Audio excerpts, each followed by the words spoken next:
முதல்ல இந்த நோயிலிருந்து வெளியில வா. ஆங்கிலம் ஒரு மொழி, அறிவல்ல. இது அடிப்படையை விளங்கிக்க. English language, not knowledge. அதான் நல்லா விளங்கிக்க. வெள்ளை என்பது நிறம், அழகல்ல. ஆங்கிலம் என்பது மொழி, அறிவல்ல. நீ வணங்குகிற நம் தெய்வங்கள் எல்லாமே கருப்பு தான். அந்த திமிர் நமக்கு இருக்கணும். சும்மா போட்டு உனக்கு உளவியலா ஒரு நோய் வந்துருது. வெள்ளையா இருக்கிறதா அப்படின்னு எல்லாம் வெள்ளையாக்கிட்டான். பன்னி வெள்ளை, சக்கரை வெள்ளை, கோழி வெள்ளை, எல்லாம் வெள்ளை.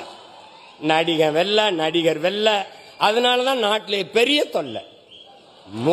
ஒளி இந்த நோயிலிருந்து வெளியில வா. அவன் மொழி அவனுக்கு, நம்ம மொழி நமக்கு. அமெரிக்காவில்